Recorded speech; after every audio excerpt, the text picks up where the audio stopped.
Hello, and you are listening to the Book Was Better podcast, the podcast where we talk about the book of the film. I'm Luke. I'm Leah. And this week we're talking about the Santa Claus. Hey you, put down the popcorn and turn on the light.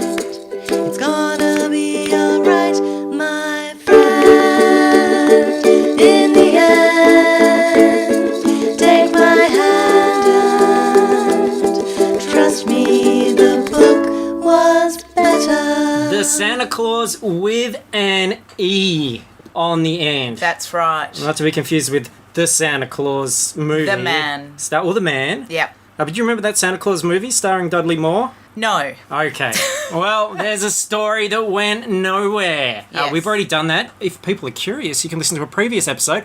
But forget all that. We're here to talk about Tim Allen, Tim the Toolman Taylor, taking on the mantle of Santa Claus. So, look, thank you so much for being here, Leah. This is an absolute pleasure to have you here for our second last Christmas episode. All my pleasure. The pleasure's all mine. It's just, you know... Christmas cheer all around. It is that season. And what better way to celebrate Christmas than a story in which... Now, I had not seen this film. Of course, I knew the premise. Yes. But it really struck me watching it for the first time that Santa Claus is killed.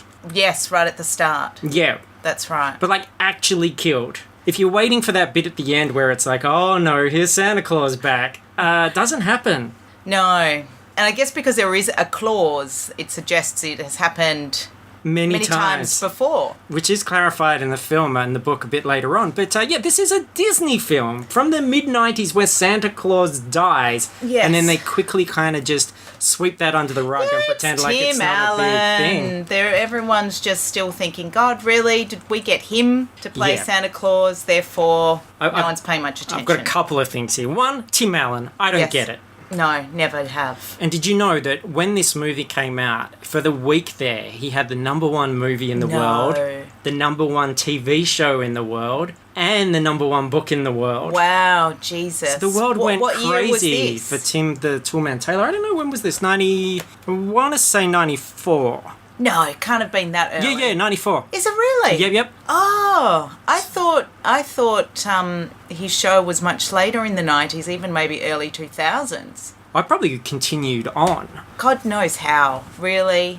Just Middle America just appeals. Well, it's not like the just Middle broadest. America. We were also guilty. Yeah, I never loved it. I never loved any of those kind of shows, really. I mean, I think it's kind of funny that America, through the 80s and the early 90s, got it in their heads that we wanted to learn, like, moral lessons from half-hour comedy shows. Yes. Like, that's where I learnt all my values. It's like, DJ stole the car, there's going to be consequences, and then she's really sorry at the end, and there's stern talking to, but there's hugs. But and you understand. So yeah, I don't get that. I think the only thing I enjoy Tim Allen in is the Toy Story films. Oh, yeah. And in jail. I never really watched that one. Because he did go to jail as well, right? Yeah. Apparently, Disney has a staunch policy. They don't hire ex-cons, but they made an exception for Tim the Toolman Taylor. Because before he was famous, he went to jail, I think, like, drink driving or something like that. I think you're right. Killed some hitchhikers, buried them in a shallow grave in the woods. Were they wearing red?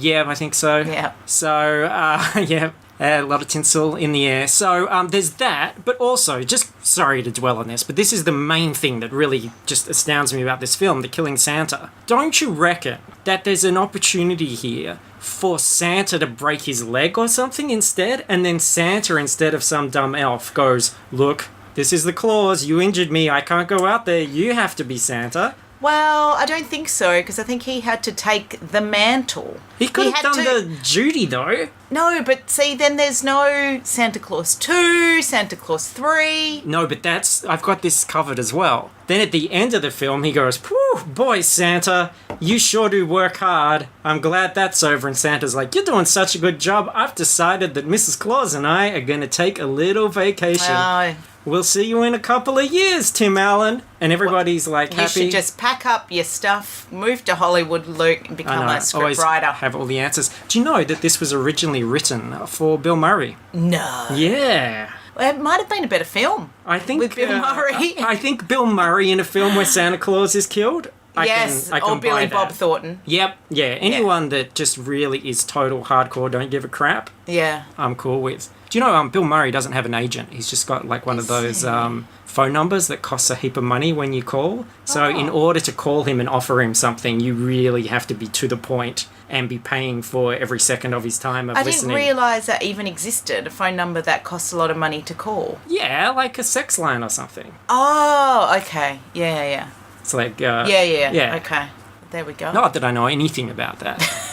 Okay, so this book is by Daphne Skinner, who was the author of The Nightmare Before Christmas novelization, and then some original works. There was one called Tightwad Todd. Sounds fantastic. But my favourite book on her resume is Jim Henson's Muppets in I'm Sorry, a book about apologising.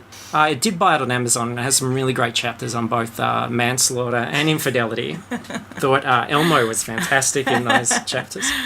God, can you imagine being cuckolded by the Cookie Monster?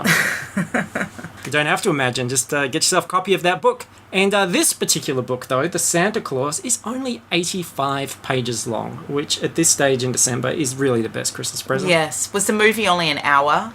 One can but hope. I think it's like... No, I think it dragged on. I think it's an hour and 37 minutes. Okay. I've got a good memory Plus for those sorts of commercials. things.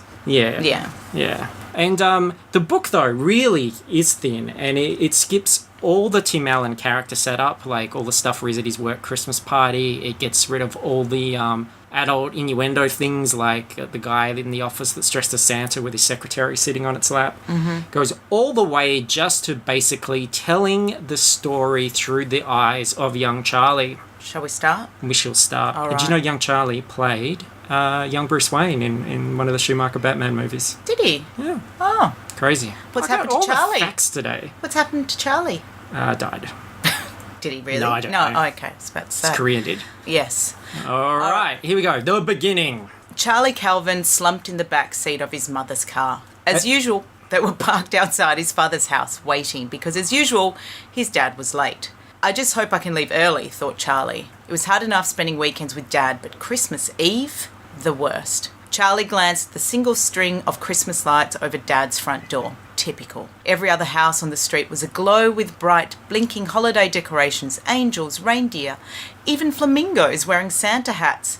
But not Dad's house, one pathetic string of lights. And they were falling down. Charlie sighed. His father definitely didn't have it all together. The lights were a sad but fitting metaphor for his father's overall impotence. And this story is further proof that 99% of American family movies, certainly the ones that have been covered on this show, are about deadbeat fathers. They're always distant. They always work too much. They wear ties and they miss out on baseball games and school recitals. But at the end, they're always there, right? It's In an the epidemic. End, they realise their mistake and they manage to get to the game just in time, and They do. Yeah. They do. So that's the moral. Our heroes, they always start as douchebags, but then they're kind of forgiven. Yeah. And I was thinking about this era, because this is definitely a film about men.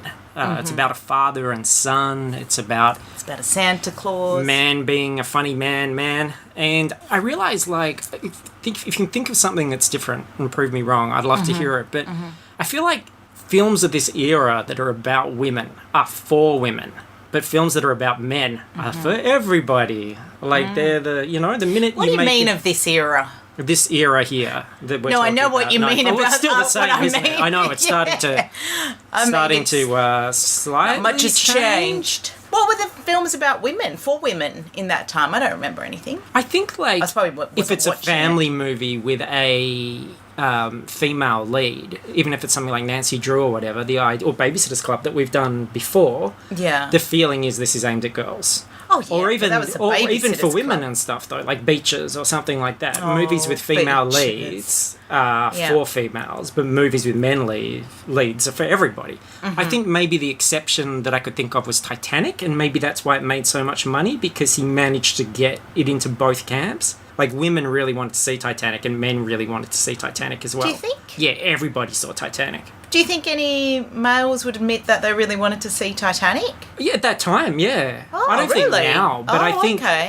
when you think about how much money, I mean, it made Yeah, billions. maybe it was a big thing, yeah. And it was James Cameron, and it was his follow-up to Terminator 2, and you knew that if you sat through an hour of Jack and Rose and all that sort of stuff, that a boat was going to break in half and a dude was going to fall and smash his head on something on the way down. Yeah. So it was a big spectacle. Yeah. I don't know that people thought they'd have to sit through an hour of that first. Crikey Moses. Didn't that film clock in at about 3 hours or something? It was probably more like 2 hours before the boat snapped. Yeah, that was painful. But they had little bits for everybody. Paint me like They one had of no your bits French for me. girls. And Charlie, though, the kid here, I felt like he was a bit of a douche as well. Am I reading this? Sure. Okay. But he could hardly believe what he found in the living room, of a little fake tree with spindly blue branches, under it 3 lumpy packages wrapped in brown paper. Pathetic. 3 packages of spoiled bacon. Lucky kid. That's what I think of brown packages. But no, how spoiled is this bastard kid? It's all about the presents. Well, and look, I think this pretty much sums up Christmas in Australia. That if any poor American child came here, they would realise that, you know, one little string of lights across the front of the house, that's someone going all out. That's someone who spent the morning Yeah, at that's a very busy Bunnings. That's it. Loving their kids. And he's been dropped off at his dad's by his long-suffering mother, Laura, who inexplicably, she spends most of the film looking like and dressed like Mia Wallace from Pulp Fiction.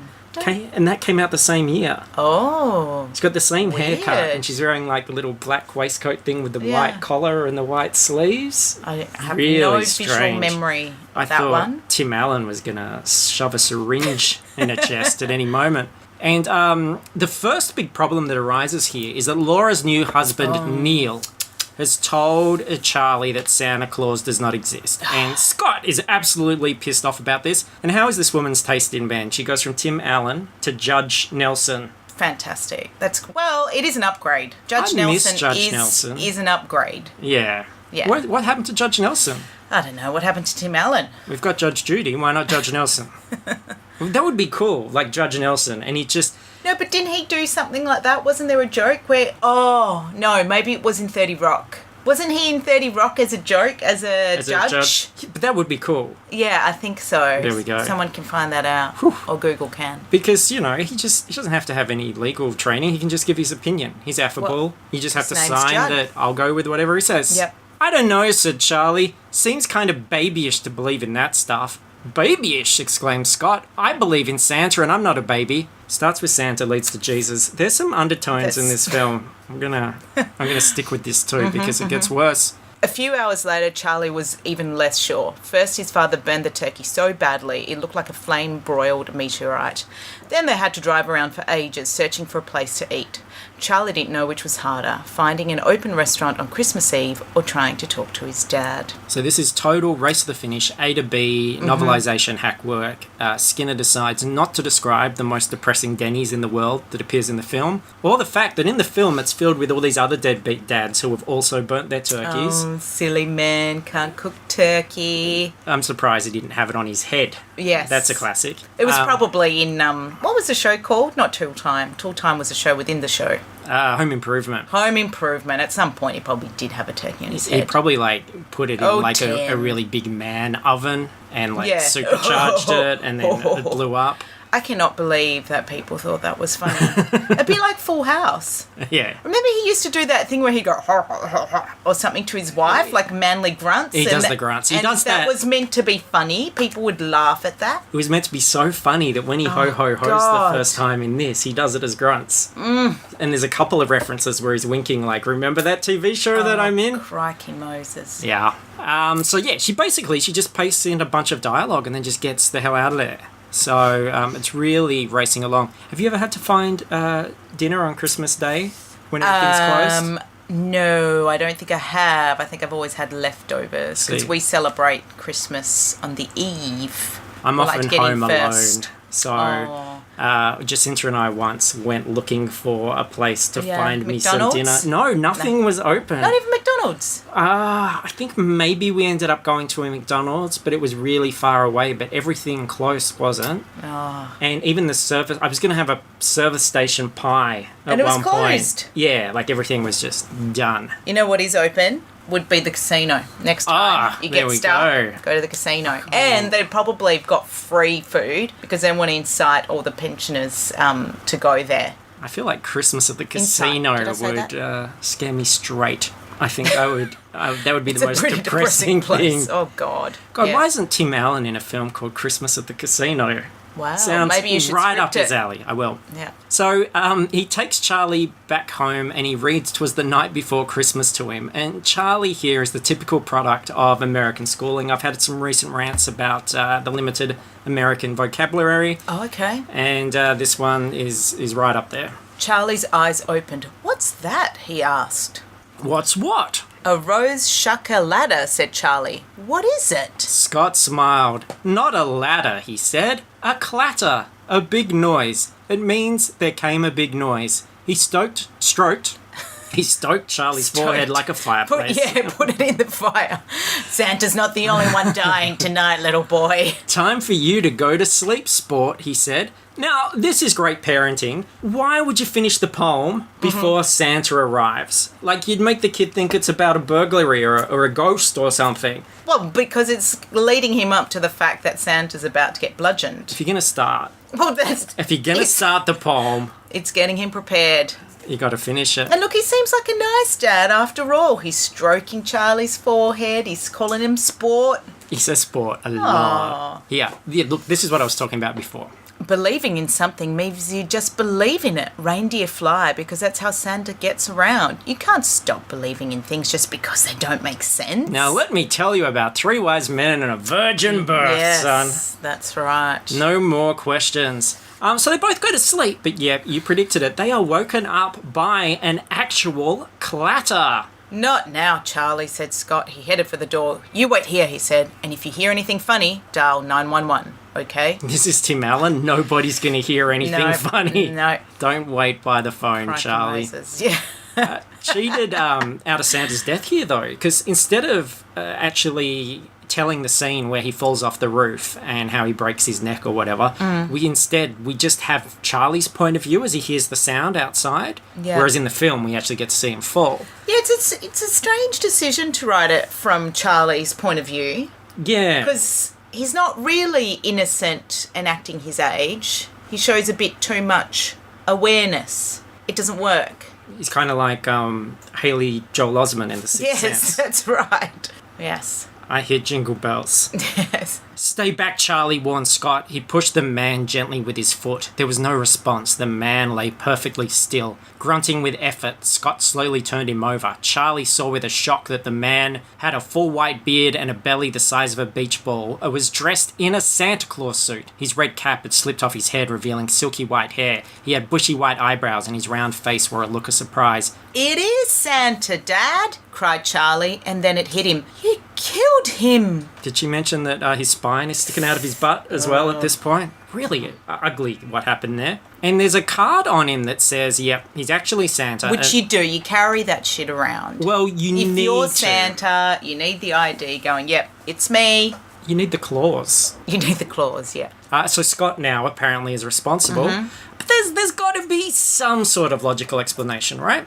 Scott and Charlie look at each other. Then they looked at the roof. A large sleigh harnessed with 8 reindeer stood next to their chimney. When they looked down again, the man had vanished. Only the suit remained. Santa's suit remained. Some Obi-Wan Kenobi shit right there. Ooh, Charlie jumped up and down with excitement. You going to put on the suit, Dad? Are you? Come on, Dad, he demanded. Put it on. Why on earth would you want to put on an old, dead, fat guy's suit? Though, at least the red is going to hide all the blood on it. So that's it, huh? Explained. Santa's disappeared. Santa's Suit's dead. there. Reindeers are waiting. No one's really going to talk about his death in any detail again. The They're going body's to kick the conveniently snow disappeared. over the blood. Yeah. She'll be cementing the porch the next day. Yeah. La la la. And look, this is total bullshit as well. No. They have to get them from the ground up to the roof where the sleigh is. So suddenly a mystery ladder just appears that they can climb up. And the ladder's got a plaque on it that reads, the Rose Suchak Ladder Company. Ooh. So where did that come from? I don't know. Why are you looking at me? Like, Santa couldn't have put it there because he landed the sleigh on the roof. And he was on the roof. He didn't need a ladder. But if he could make the ladder magically appear so that they could climb back up, couldn't he have made like a net or something magically it's appear? because the kid made it appear when he How? talked about a ladder before. So this kid does have like Yes. Twilight Yep. Zone-esque powers where he can manifest anything that he thinks of. Yep, that's right. I believe it. Look, strangest things have happened on Christmas Day. Santa magic is in the air. They take off in the sleigh. It's all described with the sort of brevity and enthusiasm of a shopping list. Great. They land on a house and go straight into delivering toys. I thought this was a weird description. Frightened, he waved his arms, and then, just as his son cried, "Dad, you're flying!" he slithered down the chimney as if he were a new substance called liquid Scott. I wouldn't want any liquid Scott coming down my chimney, that's for sure. When he landed in the living room, he felt solid again, solid enough to pull a doll, a toy rifle, and a pair of trainers out of his bag and set them under the tree. Now, are these Well, yes. the most generic toys imaginable? Or are these props for practicing baby's Yes. first terrorist attack? Yeah, look, I wonder if the 2015 re-edition, whatever they call it, of the Santa Claus would actually blur out the toy rifle, maybe. Maybe switch it with a walkie-talkie, a la the special edition of And of E.T. course, if Christ looked like Christ really would have looked like, then it definitely would have been a terrorist attack. Not a white guy, people. No. Scott's next few visits, including the one where he really surlily, is that a word? Is now trolls the little girl, are completely brushed over in about a paragraph, so that we can spend a whole page reading about a reindeer eating a carrot. So this is really why, if you're an author, you should plan out your novels, work out what you're going to devote to each section first. Look, maybe it was written in there and then the editor just said, nah, really, your magic is in the reindeer. I think the carrot is the hero of this scene. Can we really focus in on that? I think it's cute that you think novelizations have editors. Look, Daphne Skinner, the author, she doesn't sell any of the fantasy. That's the big problem for me. Like, you'd think that waking up on the North Pole would be this really big deal and it would be this exciting thing, but no, not here. It was dawn, and the sleigh had landed in a desolate white wasteland, cold, vast, and empty. "Is this okay, Dad?" asked Charlie nervously. Okay? No, it's not okay, said Scott. Now, there is a way to draw us into the story. Seems a bit strange, really. Can you imagine Is there a subplot happening here? Was she kind of passively, aggressively going, "This is bullshit. Santa doesn't exist. I think a lot Go to a of white wasteland." authors do that. I also wonder if, considering where this story is about to go, if she doesn't want to commit to the fantasy elements, because maybe if she keeps it vague, we might think that it was all a delusion from a madman. Oh, okay. I see. And then an equally bored elf trudges up and activates an elevator, and which bothers me in the film too. He walks out of the snow, walks through the snow, and the North Pole slides out of the ground. He's just looking at them, they're looking at him, and he's just bored. And he types in a keypad onto the North Pole, and then a door opens underneath the sleigh, and they travel down an elevator. Why wouldn't you have the button to open the door and lower the elevator on the inside? Why would you send... Like, does that elf live out in the snow just so that he can walk up and open it from the front? Crazy. Yes. No planning. Don't you find that in these Christmas movies, the elves are always disgruntled? Like, they're always a bit peeved off and like, oh, okay, I suppose I better do what I've been asked to do. They're never truly happy elves until... their initial personality is always Do you think pissed off. that's a directorial choice, or do you think it's just the general temperament of little people actors? Well, look, this is what I'm not sure about. I think they're surly. Yes. You can't trust a little person. They're not little people in here. I think that's why. They're children. Well, they're the silliest of all. All the elves are played with children, who were... Played with children. Played with children. I can talk good stuff. Yes, all the elves are children, and they're playing with each other. I'm going to stop now.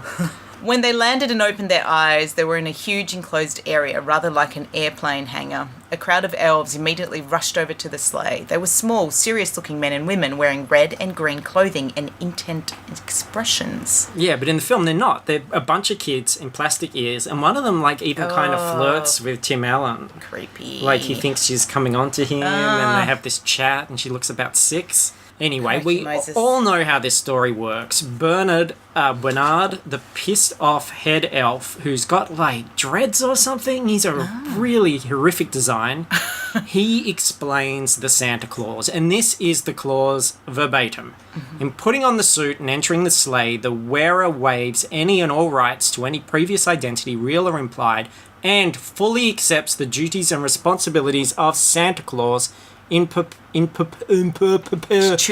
perpetuity until such time that the wearer becomes unable to do so, either by accident or design. Or design? Yeah, doesn't that sound like foreshadowing for something that's going to happen later in the film? Yes, it does. It's not. Or design. Dun, dun, dun, dun. Sounds more like a curse, doesn't it? It's like it follows, except Yes. with Santas instead of sex. And is it legally binding? Like, can anyone enforce, or maybe Judge Nelson, yes. can enforce this? And you think, well, what's the penalty if he just goes, I'm not going to do it? Yes. And apparently the only penalty is disappointing millions of children. But doesn't that give a deadbeat dad his power? Isn't that what a deadbeat No, dad but he's loves already doing? proven himself to be a nice dad. He calls the kids sport. Well, that's true. Kids do love sports. This, though, is weird. That's right, sport, said Bernard. He turned back to Scott. You put a P next to the kids who are nice and a C next to the ones who are naughty. P and C? Asked Scott. P for present, C for coal, right? Asked Charlie. Oh, I was way off track. I thought the P or C was labelling their gender. So, Bernard the elf gives Charlie a magic snow globe and they fall asleep and wake up back at their actual home. And Scott thinks it was all a dream, but Charlie knows that it was real, mainly because he is actually still holding the physical snow globe. Yep. And he tells his mum and Judge Nelson, but they think that he and Scott are so totally full of shit to the point where Laura and Neil scowled at him and then drove away. they're not having a bar of it. Are they scowling at who? At Charlie or at Scott? I think Scott, but I think Charlie got some sort of side scowl. Stepdads, they're never nice. And then weeks pass, Scott is back at work. He does work for a toy company, ironically, and he's eating his weight in milk and cookies, although every time cookies are mentioned in this book, which is about 1,000 times, they use the word biscuits, Okay. because this is the unnecessarily Australianized Excellent. version, apparently. So a couple of ice Vovos, some milk arrowroots. My dad's nickname is Vovo Vovo. because it means grandfather in Portuguese. And like that. he had one of those discoloration things, so his hair had white patches from when he was a boy. So there we go. So we love the ice Vovo. He was a nice Vovo. And Yes. then Charlie takes Scott to career day and he tells the entire class that his dad is Santa Claus. Everyone started laughing. Scott jumped up. He had seen the looks of outrage on Neil's and Lauren's faces. He had to do something fast. But nobody buys Scott's lame excuses, and I guess Charlie is nearly wedgied to death well, one can hope. in front of the class. And Scott tries unsuccessfully to convince his increasingly crazy kid that he's not Santa.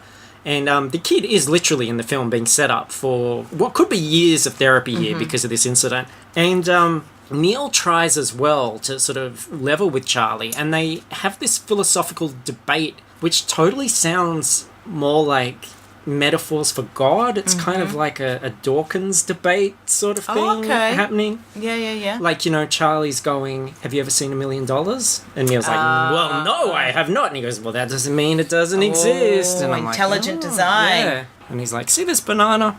All the arguments come out. And Scott's custody is threatened. Of course it is. So he tries the worst possible tactic that I think you can use on a child. The words, there is no Santa Claus, refused to come out of Scott's mouth. Instead, he said, there is no reason why you should tell people about the North Pole. Why not? Scott didn't want to tell Charlie to lie. Well, because sometimes there are things, big things, that are better left unsaid. You mean like a secret?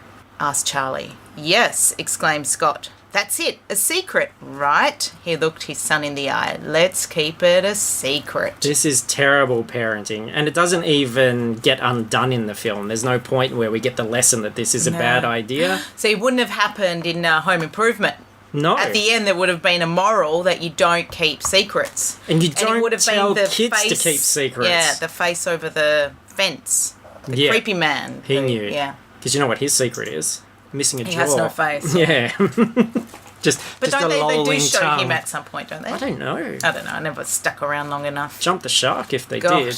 Jesus, that show was painful. What a I did gimmick. watch a lot of it though. But this is like the whole Snuffleupagus thing, where they had to stop Snuffleupagus being imaginary because they were worried that kids would tell adults stuff and adults wouldn't believe them. So they had to make it like the Big Bird, because originally Big Bird was the only one that could see Snuffleupagus, and he'd tell all the adults, okay. I saw a Snuffleupagus, and they'd go, yeah, right, Big Bird, you're an idiot. Ah, right. And they were worried that kids would think if they went to adults with problems and secrets and things, that adults wouldn't believe them. So suddenly everyone had to go, yeah, that is a Wow. Snuffleupagus. Jeepers creepers. See? Going back to Jim Henson's Yeah. in his apologies book. And then Scott's hilarious transformation is pretty quickly glossed over here. But this is like the big thing I of the know. movie. His weight, for instance, had suddenly jumped to 190 pounds. His normal weight was 160. Doesn't seem like that much of a No, jump. Plus, we had cookies pounds and means biscuits. nothing. Exactly. So why the hell pounds? have pounds? Means nothing to me. His hair was turning grey and he'd grown a beard overnight. Scott didn't understand it and he didn't like it. That makes two of us, Scott. And he's totally getting fat shamed at work. He's alienating absolutely everybody around him. But don't worry, there's a photo section right here, starting yes. with a beautiful full-page Yes. colour photograph of Santa Claus's corpse in Yeah. the snow. That's pretty messed up. I like the captions underneath as well. I think they're just straight Hey, from you! the text. Scott shouts at the man who's fallen from the roof and is lying in the snow.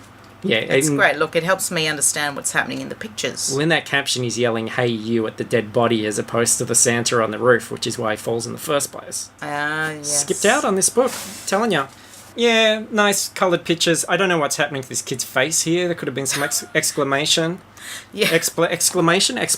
I'm not very Santa's good not with the my only words one today. who's gonna die. Yeah. He's got a big brown streak on his face there. Oh, maybe this is why. Scott goes to the doctor now. Dr. Myers had been treating Scott and Calvin's family for years. He was a plump, easygoing man who gave all his patients chocolate lollipops. Chocolate lollipop. Oh. Sounds like something you'd find in the Urban Dictionary, and maybe that's what happened to his face there. Oh dear.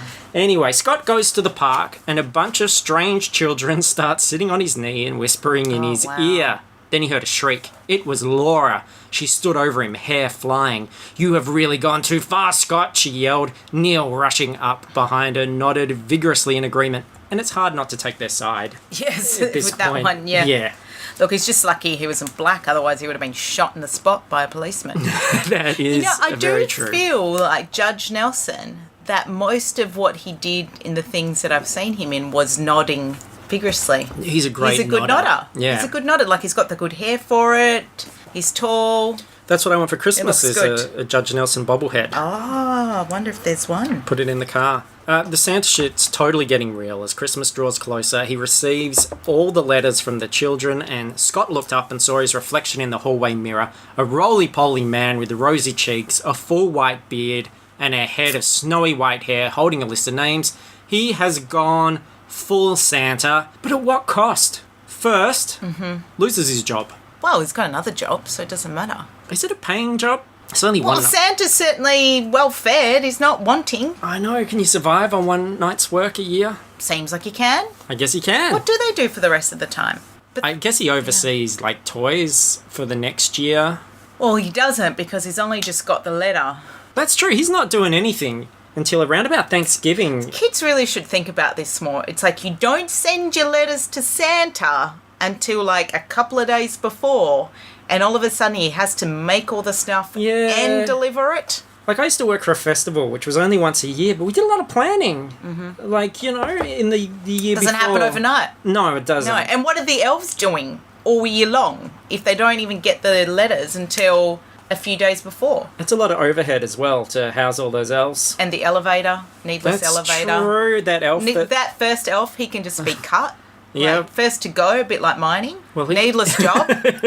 A robot can do that. Gone. Yes. So he loses his job. Mr. Whittle swallowed. He opened his mouth, but no words came out. So he rolled his desk chair as far away from Scott as it would go. He had never had to deal with an employee who'd lost his mind before. It was frightening. You're fired, he finally managed to say. What I realised reading this book is that, one, the Santa Claus, as we said, is more of a Santa curse. And because things get so miserable for Tim Allen's character here, like losing custody of his kid, losing his job. He has lost custody. He's about to. Yeah. He's, putting on all this weight. Everybody hates him. You begin to think, like, this could be a horror film. Like, you talked about a remake. You could remake this as a really dark film about this guy that has this weird Santa experience one night and then his entire life falls apart and everyone thinks he's nuts. And hang in there, listeners, because it's going to get worse for him as this continues. But first up, there is this dull side plot where a bully steals Charlie's Christmas ball and he gets in a fight in order to get it back. And Laura, the mother, just freaks out like a total banshee. I guess her hair was flying around again. And she actually says, I'm going to kill Scott, she announced. But instead, this happens. They were in court the next morning. They would let a judge decide if Scott's craziness was harming Charlie. It was the only way. So that's what I mean. This killing Santa story has suddenly gotten really dark. Yeah. And it wasn't Judge Nelson. That's a shame. Scott does get all his visitation rights suspended. But my favourite part of this section is Laura and Neil remembering that moment when they stopped believing in Santa. And in both cases, it's because they didn't get a present they wanted. Laura even says... Probably because she was a C. She was a bit of a C at times. She even says, I got so many presents that morning, but not the one I wanted. So screw you, Santa. Yeah, worst Christmas ever. First world problems. She wanted a mystery date board game, and in the book, Neil wants an Ovaltine decoder ring. However... in the film, he said he wanted an Oscar Mayer weenie whistle. Now, I did look that up on Google. It does exist. It's a little red sausage-shaped whistle. And in the end of the film, there is Judge Nelson blowing on this little sausage at the end. In the book, completely changed. She knew. She knew better. They seem like pretty lame presents to be crying over. I think Santa probably knew better and said, no, I'm not giving you a freaking whistle. I haven't flown all the way from the North Pole for a whistle. Can you even imagine that? Like, what's the play value there? None. I don't even understand why the script writers decided to put it in there, unless it was just, a little bit of an in-joke. A little bit of innuendo, a little bit of a giggle.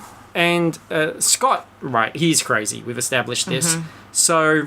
he goes around at Thanksgiving. He's not allowed to see the kid, so he just bursts into the house. Charlie was horrified at first because Neil got angry with Scott for coming. He even tried to get him to leave, but Scott stopped him. Charlie had never seen his dad take charge like this. It was awesome. Those couple of sentences you just read really are a lot of dialogue in the film. The author is rapidly summarising everything, knowing that she has to wrap this entire thing up in about 14 pages from now. And I was just thinking, like, wow, like, this is really pedal to the metal, race to the finish. Look, she gave herself a 2-hour deadline to write the whole book. She's sitting there chain-smoking cigarettes on Christmas Eve and just... done! I'd love it if she wrote this on Christmas Eve. Yeah. And then Scott abducts his son. Doesn't say anything like, he's going to be with me, he'll be all right. Doesn't leave a note. No. Just leaves with him. And this is the weirdest Disney movie of this era. We all know he's really Santa. The audience knows he's really Santa, so it's acceptable. But the mother just goes through absolute hell. It doesn't matter what the mother goes through, because at the end she'll be like, oh, I was so silly. It's like he was Santa. Those Andrew Garfield Spider-Man movies where Aunt May, played by Sally Field, is the only person that he lives with. Yeah. So he comes home all the time, absolutely covered in bruises and beaten up, and he's all emo about all the stuff that's happening in his spider life, but she doesn't know he's Spider-Man. No. So she's crying, she's worried sick, she's just lost her husband, which is why he became Spider-Man in the first place. Yep. But then he keeps going off and doing one-liners and having these great adventures. And then this woman is just looking like Sally Field. By the end of it, looks like she is just washed up Sally Field in the river. Yeah. Looks like someone has trampled through that field. And you think, like you're just saying now, oh, well, she'll get some relief at the end because she'll find out he's Spider-Man. Yeah. And then she'll go, oh, now I know you're not on drugs or getting beaten up or doing tricks at night or whatever. No, she never finds out. Never finds out. And you think, that poor woman. What an asshole. Same thing here. Yeah, Sally Field, you're an asshole. No, Spider-Man is. Okay. Sorry, I like Spider-Man. So they go to the North Pole, Scott and his abducted son, and you think, okay, now we're back in this fantasy candy land. This will be all fun. No, it is just as depressing. How come there have been so many Santas? That's a good question, Bernard said. The best answer I can give you is they suffer from professional burnout. You mean because the job is so demanding? Scott? No, said Bernard. I mean, a lot of people keep fires burning in their fireplaces, and some Santas Suffer burnout? Scott finished the sentence with Bernard. He felt a little sick. Thinking about the burnt corpses of many a Santa Look, in the fireplace on Christmas morning. They would have done some OHS or whatever that's called, occupational health and safety, on this. They know this has happened numerous times. They would have come up with some form of plan to counteract the burnout. Like the minute you start going in before you turn into liquid Scott. In fact, if you are liquid Scott, then surely that fire just goes out. Once you go liquid, there's no coming back to it. You've committed. I think what they should do is take Bernard with them and just throw him in first. That's not a bad idea. Yeah. Grab him by the dreadlocks, push him down there with Safe a plunger. down there. No, doesn't matter. This is why you're a good manager, Leah, because you're kind of on the right track. Because they do put in some safety procedures based on what's happened. Right. Led by an elf called Quentin. Q, get this? Oh, yep. And helped by Charlie, they come up with all kinds of amazing new safety devices. There was a Santa hat equipped with a two-way radio. There were radar jamming jingle bells and a snow screen attachment for the sleigh, which could now rise straight into the air like a rocket. Wow. And the new suit was a technological marvel. It looked like NASA. Calvin Klein and Harley Davidson had designed it together. It was fireproof and bulletproof, so Scott didn't have to worry about getting shot. God bless America. Wow. And so this was all done on Christmas Eve. I think so. Yeah. Again, so all the presents. See, today, the two-way radio, the radar jamming, jingle bells, and the snow screen attachment would all be replaced by the phone. Yeah, and Santa will be out there with the phone. There is a kid in the book that goes, "Hey Santa, what's your fax number?" Yeah. But don't you like the casual thing of Scott didn't have to worry about getting shot? There's no explanation here as to why he might be shot. It's just a given that you're in America, everyone has guns, kids are getting toy rifles to practice. Yeah. You probably will be shot. Yeah. It's pretty third world out there, Scott. That didn't even register. Well, I was just like, yep, bulletproof. That seems like that's what's something wrong with our yeah. society, isn't it? Can you imagine the look on Calvin Klein's face when being told that he was going to do a co-design with Harley Davidson? I don't reckon that is going to be a particularly nice sounding design. No. I think it will please no one in that equation. Anyway, we're nearly there. Meanwhile, Charlie's parents... It only made them more convinced that their son was in the company of a madman, a dangerous madman. So they had been working closely with the police. So, because he's been kidnapped. Yes. Is that why? Yeah. And she used to love this man. At one point now, she's got the police on him. Well, that's fair enough. She's kidnapped the son. It's true. But he's Santa, we know that. So Scott and Charlie deliver presents, but they do make the mistake of dropping some at Laura and Neil's, and... Because, of course, you'd make that mistake. Well, You'd be like, oh... There's a weenie whistle burning a hole in his pocket. The minute Scott got to the tree in the darkened living room, the lights came on and someone barked, "Freeze!" Then the three policemen, guns drawn, closed in on Scott and handcuffed him. You're right, he really is lucky he's he not sure black. is, yeah. So Santa is arrested, and this leads to an interminable rescue mission by, instantly, the crack rescue team that had been training for just this kind of emergency. 4 elves dressed in jumpsuits, bristling with elf-sized lethal weapons, strode out. They were ELFS, the Effective Liberating Force Squad. It's a force squad. And they were as eager to attack as terriers sniffing out a rabbit. Lethal weapons! So Are these elves going to start killing cops now? Yeah, they're just going to spray the joint because Santa's got the bulletproof vest, so it's fine. How weird is this story? And sure enough, they do. They attack the police. Before the sergeant could even wonder what the little fellow meant, the group had swarmed all over him, tied him up with ribbons, gagged him with a huge cone of candy floss, and run off to the cells. Well, that's pretty nice. Yeah, except... I'd be happy with that. Except a lot of violent crimes were happening around the city that night, and the police were unable to respond. It was Christmas because Eve. They were, Everyone was celebrating. When I lived in Victoria Park by myself and was having a Christmas home alone and was in my little ghetto house, I called the police because there was a huge crazy fight happening outside my house on Christmas Day. Well, it's your mistake for living Victoria Park. And that's why I'm in the Golden Triangle, baby. Yeah. Ow! GT. But you would have found somewhere open in Vic Park, though, for Christmas. Oh, well, yeah, that's true. Yeah, that McDonald's would have been open. I think that's probably where we went.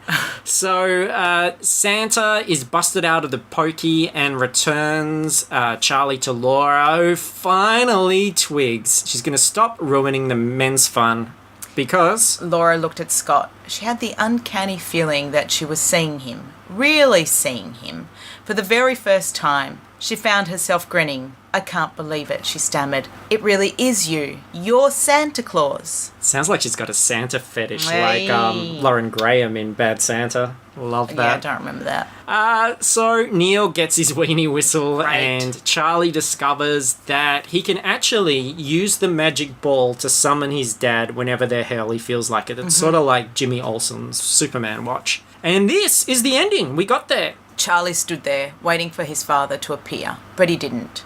Fighting disappointment, Charlie headed for the back door. You missed me already? What's it been? 10 minutes? I mean, give me a break. The voice was cranky. The voice was Scott's. Charlie whirled around. There was his dad. As Charlie ran to him, Scott stopped pretending to be annoyed and opened his arms wide. Want to go for a quick ride, he asked. You bet! Of course, it's up to your bitch of a mother, said Scott.